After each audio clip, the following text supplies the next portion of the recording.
If you're interested in partnering with Magical Storybook English Nanny Bedtime Stories or wanting to know more about sponsorship opportunities, then visit our website www.magical-storybook.com. You can also download free read-along books to accompany our fairy tales.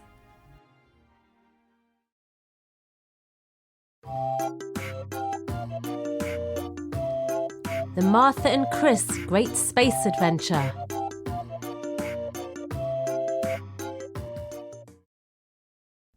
One morning a letter fell onto the mat. The letterbox rattled and frightened the cat. The letters spelled help, and they sparkled like stars. It was from Archie the Alien, who lived up on Mars. "We must help him," said Chris with a most worried face. So they fired up their rocket and flew into space. High up in space with the Earth far below, they said to each other, "Which way should we go?" When they got to the moon, it was covered with signs, which pointed towards lots of different cheese mines. They realised that the moon was made out of cheese that was dug up by miners with the greatest of ease. It was loaded onto rockets and taken away to be delivered to Earth that very same day. They ate a cheese sandwich and asked a cheese miner if Archie had recently passed through the cheese diner. The miner thought hard and then answered no, so they asked for advice on which way they should go. They flew over Mars, and just after dawn, their rocket set down on Archie's front lawn. They knocked on his door, but Archie was gone. So they sat down and watched the bright rising sun. In the sunlight, their rocket shone red like a jewel, which made them remember that they needed some fuel. "We will find some," said Martha, "at Space Station Stan's." But Chris cried, "Let's go home. We've done all that we can." As they reached Stan's fuel station, they heard whiz, bang, and then pop. And they saw that their rocket had finally stopped. So it looked like their space travels had come to an end. They would have to go home. They couldn't look for their friend. Then 20 small spaceships flew in to refuel. They were pupils at Stan's UFO flying school. The excitement was clear to see on each face because today they were competing in the Great Galaxy Race.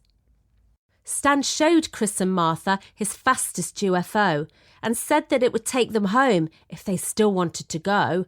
But if they went to the race, maybe they'd see Archie there too. So they thought about it carefully before deciding what to do.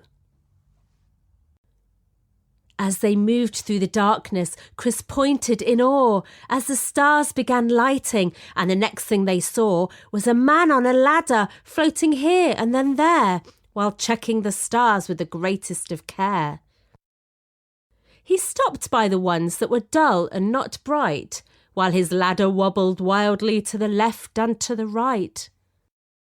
Tied to the ladder with a long piece of string was a box full of light bulbs he'd needed to bring. The man shouted to Martha, "Please pass me a light." Then he screwed in the bulb and the stars shone so bright. He thanked them both kindly and said that his job was to keep the stars shining. He was called Odd Job Bob. He was fixing star light bulbs throughout outer space to light up the track for the Great Galaxy Race. While Martha and Chris were floating through space, they heard beautiful music that made their hearts race. At first they heard sounds of bells that were ringing. No, it wasn't bells ringing, it was a fairy choir singing. Or was it waterfalls splashing? Or ocean waves crashing? Then they saw a star city made of bubbles and bells, where dream fairies live, casting musical spells that give all sleeping children such wonderful dreams of swimming with turtles and surfing sunbeams. But dream bubbles move with a bounce and a leap, and one hit our explorers and sent them to sleep. In a dreamlike state, they whirled and they swirled. Then at last they woke up in a different world. They woke from their sleep with their heads in a spin. They were riding the whirlwind of Saturn's magical ring. Round and round the planet they spun, on a swirling gold dust cloud so exciting and fun.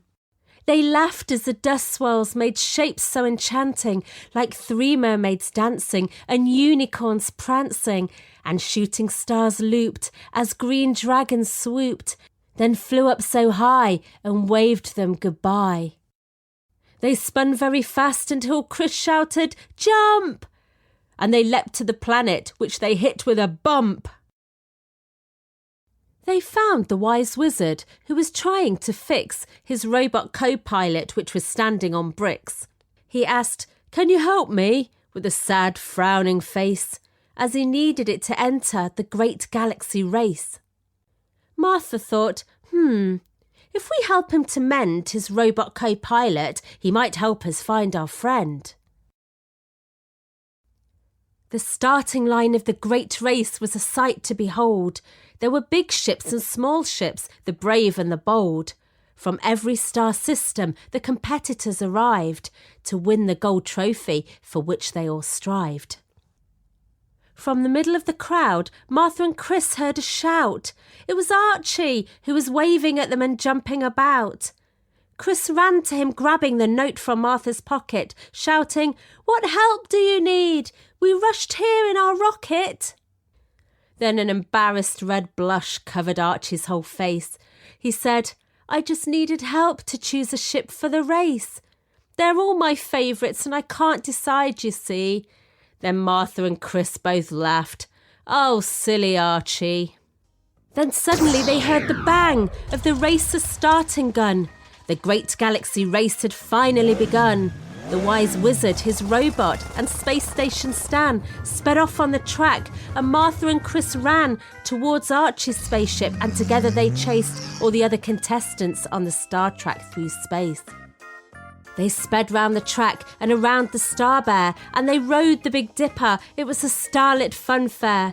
They drove through a wormhole, a dark, scary tunnel, and they spun round so fast that their heads were a muddle. The whole race was filled with great laughter and fun. But who do you think eventually won? They flew back to Earth in Stan's best UFO. He always used this one when he had far to go. Over mountains and oceans it twisted and turned, and it whizzed and it fizzed as the Martian fuel burned. UFOs are invisible to us here on the ground, so we hardly ever see them or hear their whirring sound. And that night at home, they looked up at the stars, and they saw one shoot over. It was Archie from Mars. He was showing off, waving to his friends down below, flying his star-shaped rocket and giving them a show. Chris and Martha laughed loudly and couldn't wait to play in their next great big adventure, which was not so far away.